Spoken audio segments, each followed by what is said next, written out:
What's going on, everyone? It's Justin here, and today I'm checking out the brand new Google Pixel 9 Pro Fold.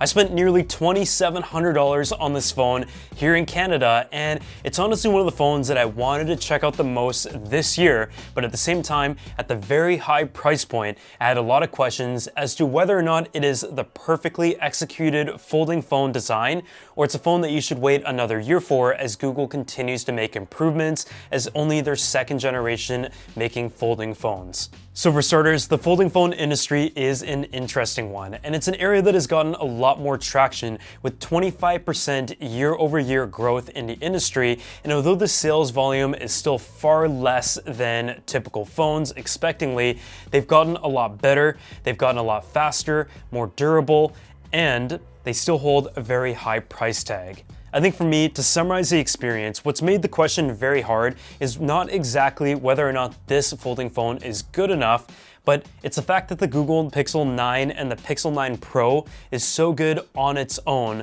that it's kind of hard to justify spending significantly more money to go ahead and buy the folding phone unless you're really going to take advantage of all of its feature and are okay with a few of the quirks here and there. So for starters, let's talk about the design. The display on the Pixel 9 Pro Fold is the same as what you're gonna find on the Pixel 9. Not exactly as bright as the one on the Pixel 9 Pro, but still very bright and a huge improvement from a previous generation.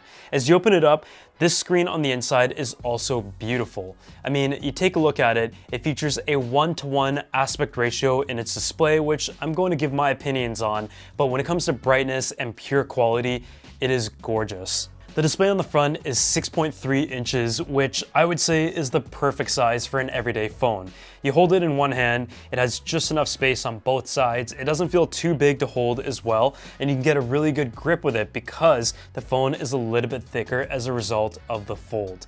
I would say from a design standpoint, I really like the approach of a flat screen. We've seen a lot of curved screen, biscuit-sized, taller folding phones, as well as ones that feature one side that is flat and one side that is curved. And even though I really enjoy those, I particularly really like the flat screen on the Pixel 9. It just feels really clean and simple, but from a design standpoint, it also kind of looks like a phone that has just been put into an enclosed case.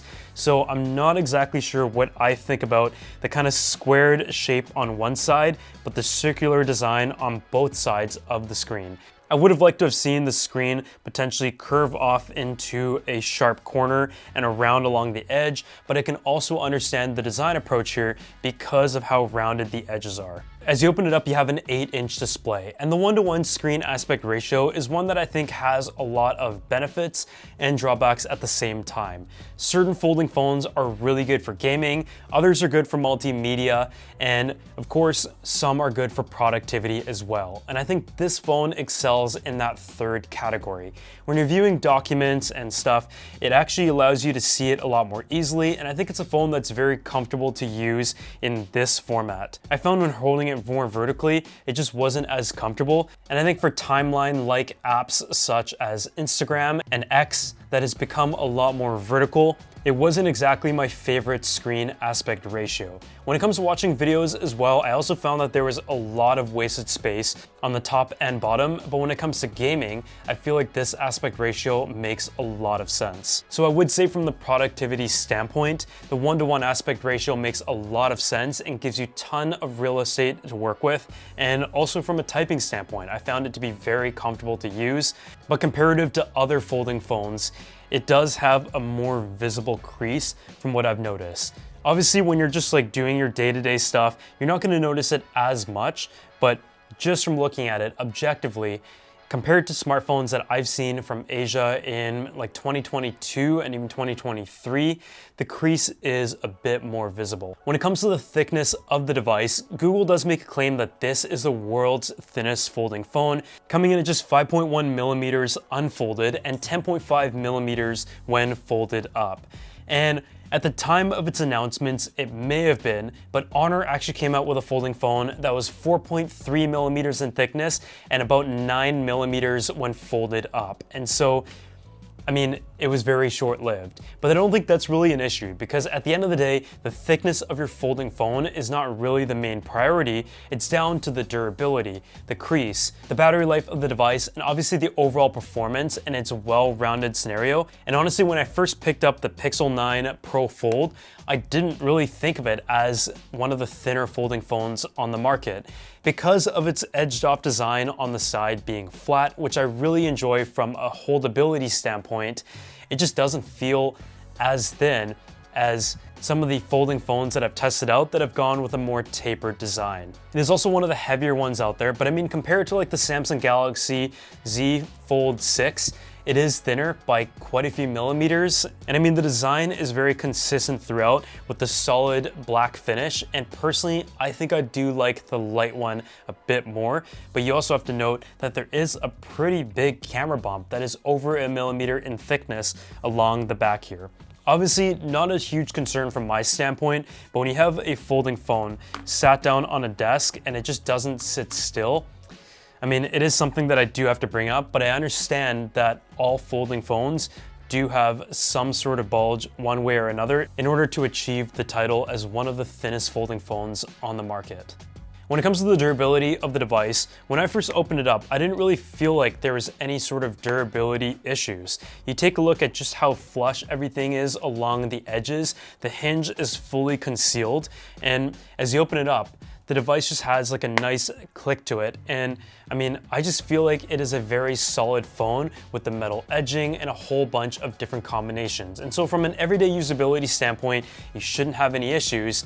But if you go ahead and take a look at the Jerry Rig Everything video, he mentioned that just like last year, it is probably one of the only phones that continues to fail his extensive tests, and part of it was due to design flaws of having the antenna in the middle.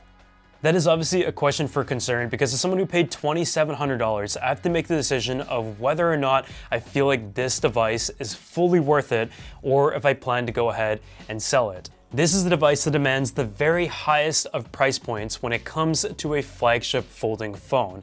And for a very demanding customer out there who is looking for a phone that checks every single box when it comes to design, durability, software features, camera, hardware, and so much more, this video begs the question of whether or not this device is able to live up to that expectation, and even with all of the great features and improvements, is it worth the price point of $2,700?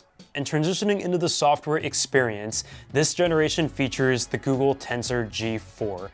It's definitely a controversial processor. I've heard some people really enjoy it, whereas other people found that it doesn't really make sense. And even though a lot of times companies who have created their own silicon have actually done very well with it, I mean, the power is just not as much as some of the highest offerings from Snapdragon nowadays, especially when it comes to gaming. When it comes to daily productivity and all the tasks, power is really something that you don't have to worry about at all in 2024. A phone is able to handle all of the things that you throw at it, and it's when you get really technical and put it through its paces that you're going to start to find some comparables when it comes to power deficiencies as well as efficiency.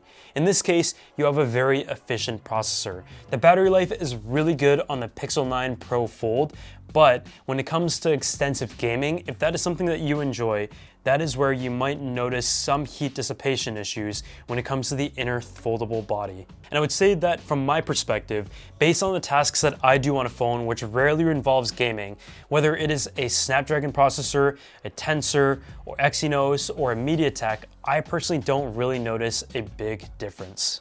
So before we move on, I want to give a huge thanks to the sponsor of this video, ESET. So online security is something that everyone should take very seriously, and especially lately when there are so many different creative ways of how you can be hacked, have your identity stolen, and ESET is a company that has 25 years of experience in the cybersecurity space and is used by over 110 million users worldwide. The update to ESET's home security now features identity protection in Canada. It gives you monitoring, rapid alerts, and recovery services to help against identity theft. ESET also has Folder Guard, which protects users from ransomware attacks, VPN protection, which allows you to create a secure, private, and encrypted connection over a public network, as well as browser privacy and security, which checks your browsers for phishing on every single link that you click. ESET's Home Security Ultimate really is the all-in-one platform in protecting your devices, your identity, as well as your profiles in every single way possible, while also giving you increased functionality through the VPN service. If you guys want to go and check it out for yourself, I'm going to drop a link down below where you can save 30% on your subscription, and I want to give a huge thanks to ESET for sponsoring this video. Google's own software continues to be one of my favorites. Very clean, friendly, and fun experience, and it kind of takes the edge off of the Android experience that you often get with softwares that have a lot of bloatware and their own skin. It's beautiful, it's clean, the colors, the coordination, and everything is just so pleasant every time you open up the phone, and I really enjoy it. And in this year's, there's the continuation of the Gemini AI features, which gives you the whole suite of AI tools that are built in. This has become a common trend with built-in software. AI has been the name of the game, and whether or not the features are useful to you, specifically when it comes to Google, they're a company that has obviously a ton of experience in AI software, and of course their very powerful search engine and Google Assistant, which has been well established for so many years. You're able to use it for planning, catching up on email, asking it a simple question, sift through apps and data, get answers to anything that you may want to throw at it. But to take advantage of the full suite of features, you're eventually going to have to pay for it. And whether that is useful is to be determined. But honestly, when it came to my software experience of the Google Pixel, I would say that as someone who skipped the previous generation of the Pixel Fold because it did have some initial generation issues with it, I personally found that this was actually very similar to the experience that I had on the OnePlus Open, which was one of my favorite folding phones. From a design philosophy standpoint, it feels a lot like the Surface Duo, and with Microsoft being a very productivity-focused company, I can kind of see how this can really appeal to productivity. The other thing is the speaker placement. The speaker placement is one that is offset, and personally, I find that it is very easy to cover one or the other. If you're holding the device sideways, kind of like my preferred way, you might cover this side or you might cover this side. And so having 4 speakers on a folding phone, I feel like would make a lot of sense. There are other companies doing that, and I just find that, strategically, the placement is not as good as it could be, further stressing that it isn't exactly my favorite folding phone for multimedia. As for the power and battery life, the battery life was great. Easily I was able to get an entire day, and that is what I'd expect from a folding phone. Typically, the batteries are over 5,000 milliamp hours, and that is split between batteries that are on both sides. But with the amount of engineering that goes into fitting all 3 of the displays and the battery, sometimes the battery life can suffer, but due to the efficiency of the Tensor chips, I can say the battery life is really, really good and amongst the better ones that I've seen on folding phones. Not the best, but definitely good, and with the 45-watt charging capabilities on a wired basis, the only unfortunate thing is that you're gonna have to go ahead and buy your own brick that is able to reach that max charging capability. And for the asking price of this device, even though you could argue that you can go ahead and afford a power brick on your own, I just feel like having to spend additional money is not the best look. When it comes to the camera, this is another area that ties more to the Pixel 9 compared to the Pixel 9 Pro, which has one of the best cameras on the market in the moment. On the camera specs, it features a 48 megapixel quad PD wide camera with an f1.7 aperture, a 10.5 megapixel ultra-wide camera, and a 10.8 megapixel telephoto camera with a 5x optical zoom. And with the 2 front-facing cameras being 10 megapixel, I would say that outside of the main camera, the rest are kind of disappointing. And considering it has the 9 Pro Fold name, it's a bit misleading that it has like that Pro name, but it is more similar to the non-Pro model when it comes to the display and the camera. A 48 megapixel camera on the main camera is great, and for most people that is all you're going to need. And in a lot of cases, I actually suggest people to go ahead and purchase the standard model Pixel or even the A model Pixel, but in this case, you spend so much money on the device and you have one really, really good camera, other ones that are still pretty good, but just not as good. And when you compare it to the Pro model, it is definitely noticeable. 10 megapixels nowadays on the front-facing camera is also nothing crazy. We've been seeing 30 megapixels being quite often. And even though megapixels are not the most important thing, it just seems like an area that did not get the same Pro standard that the name holds up to and the price point asks. So alongside the new Google Pixel 9 lineup, Google also introduced a few accessories, including the Google Pixel Buds Pro 2, as well as the Google Pixel Watch 3. And honestly, they have some pretty impressive and exciting updates that fix upon some of the complaints that users may have had in the previous generation. Beginning with the Pixel Watch, it is available in a 45mm size, and I know that was much requested. And honestly, when you take a look at it, it is great that it comes in this new size, because it is probably the most beautiful smartwatch on the market and definitely the best looking Android smartwatch. It has a round design that looks like what a smartwatch should look like. As the circular watch face goes around, the glass wraps around the corner and has a nice metal finish that has a little crown that is very similar to what you would find on a traditional watch.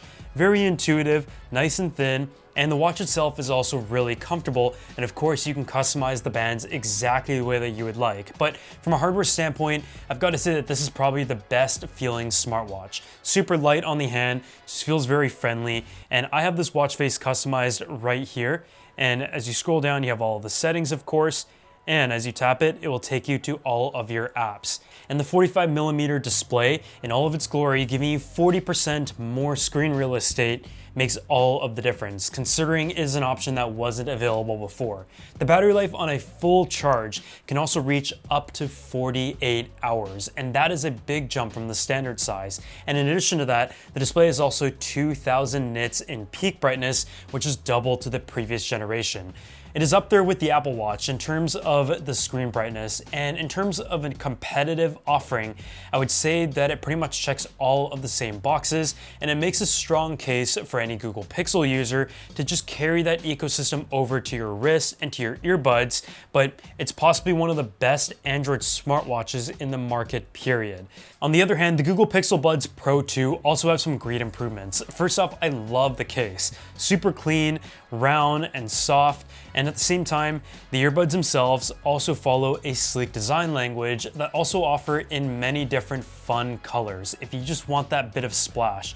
The design themselves are really minimal, and they're meant to fit into the ear shape relatively nicely without having any sort of stem sticking out. I know some people aren't a big fan of that from an aesthetic standpoint, but let's just go ahead and put them on. And they kind of twist into place, and I will say, this is a type of earbud shape that may not work for everyone. It will stay in the ear better for some people than others, but if it fits, it provides a very comfortable experience without having any pressure points along the bottom of your ear with the stem. Some of the biggest improvements when it comes to this generation is in the AI noise cancellation in conjunction with the processor. That allows it to process 2 times faster, and with all of the micro calculations per second, it gives you pretty good active noise cancellation, but it's a transparency mode that really stands out on Google's earbuds, as well as the AI calling. And so I think for anyone who's looking for a good pair of truly wireless earbuds that have good noise cancellation, but most importantly a focus on transparency mode and call quality, the Google Pixel Buds Pro 2 are definitely a compelling option. So at the end of the day, what do I think of the Google Pixel 9 Pro Fold? Will I be keeping it? Will I be selling it? And at the end of the day, I feel like it is perfect in a lot of ways, but at the same time, I still think it needs another year. It is probably one of the most beautiful Google Pixel devices designed to date. There's no doubt about that. It looks incredible. It just has like that perfect shape to it, very well balanced. It's thin, but it also isn't too tapered off where you feel like you're going to drop it. But at the same time, I'm still a bit conflicted on whether or not I like a one-to-one display or one that is just a bit more on the rectangular side or the taller side. I find that using the front screen as a normal phone was an approach that makes a lot of sense. And I think the Pixel 9 is a great size, but at the same time, I was also a little bit conflicted on whether or not I liked a very rounded off corner screen, because it can take away from screen real estate that the one-to-one already does in quite a few scenarios.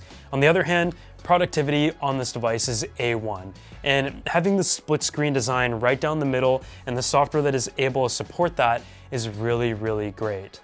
Software experience was good as well, battery life was solid. Camera was one that, I just feel like it can be a deal breaker when it comes to the price and its name, and when it comes to the durability as well. Even though I mentioned there isn't any concerns from my front, seeing the tests and the fact that it didn't pass tests that other folding phones did can be a bit concerning, especially for a phone that I think owners who buy this are going to be using it for quite a few years. And it's just hard to ignore that from an industry standpoint, there's options that are coming out twice a year from all different directions, that it is very competitive and you really have to be perfect to stand out. And even though from a hardware standpoint, I would say that Google did nail it, from a price, feature, and all-rounded standpoint, I don't think I'm going to be keeping this device. But as always, if you enjoyed this video, make sure to go ahead and drop a like, subscribe to the channel, and I'll see you all in the next one.